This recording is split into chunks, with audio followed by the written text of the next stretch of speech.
રાખી। વડાપ્રધાન શ્રી નરેન્દ્રભાઈ મોદીના હસ્તે ₹2,993 કરોડના ખર્ચે કુલ 1,31,454 આવાસોનું લોકાર્પણ અને ખાતમુહૂર્ત।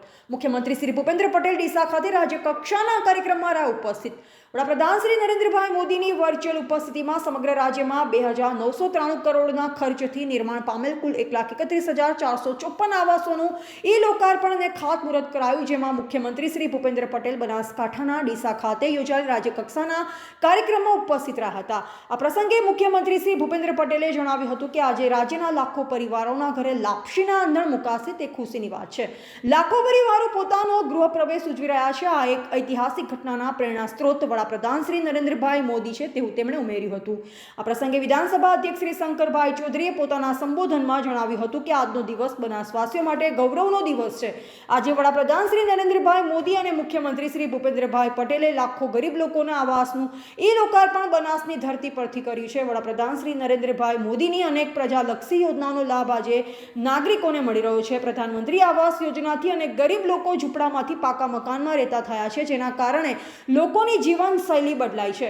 કાર્યક્રમના પ્રારંભમાં ડીસાના ધારાસભ્ય શ્રી પ્રવીણભાઈ માળીએ સ્વાગત પ્રવચન કર્યું। આ પ્રસંગે મુખ્યમંત્રી શ્રી ભૂપેન્દ્રભાઈ પટેલે સેલ્ફી વિથ મોદીજી રથનું પ્રસ્થાન કરાવ્યું। બનાસકાંઠા જિલ્લાના વિકસિત ભારત સંકલ્પ યાત્રાના 2,95,000 જેટલા લાભાર્થીઓએ વડાપ્રધાન શ્રી નરેન્દ્રભાઈ મોદીનો આભાર વ્યક્ત કરતા લખેલા પોસ્ટકાર્ડ જિલ્લા કલેક્ટર શ્રીએ મુખ્યમંત્રી શ્રીને સુપ્રત કર્યા। પ્રસંગે પૂર્વ કેન્દ્રીય મંત્રી શ્રી હરિભાઈ ચૌધરી, પૂર્વ મંત્રી શ્રી કીર્તિસિંહ વાઘેલા, પૂર્વ મંત્રી શ્રી હરજીવનભાઈ પટેલ, સ્થાનિક ધારાસભ્યો સર્વશ્રી કેસાજી ચૌહાણ, શ્રી અનિકેતભાઈ ઠાકર, શ્રી માવજીભાઈ દેસાઈ, રાજકીય અગ્રણી શ્રી જયંતિભાઈ કવાડિયા, મુખ્ય સચિવ શ્રી રાજકુમાર, ગ્રામ વિકાસ કમિશનર શ્રીમતી મનીષા ચંદ્રા, શહેરી વિકાસ અને ગૃહ નિર્માણ સચિવ શ્રી આરજી ગોયલ, કલેક્ટર શ્રી વરુણકુમાર વરુણવાલ, જિલ્લા વિકાસ અધિકારી શ્રી એમ.જે. દવે, પોલીસ અધિક્ષક શ્રી અક્ષયરાજ મકવાણા સહિત અધિકારીઓ પદાધિકારીઓને વિશાળ જનમેદની ઉમટી। આવાસ અર્પણના ઐતિહાસિક કાર્યક્રમમાં રાજ્યના તમામ 182 વિધાનસભાના ક્ષેત્રો સહભાગી થયા।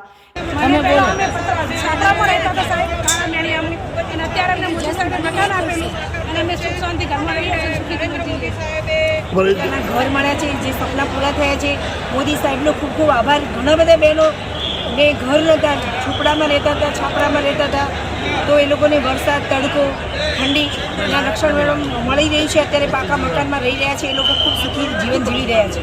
અહેવાલ અમૃત માળી, સંબંધ ભારત ન્યૂઝ, ડીસા।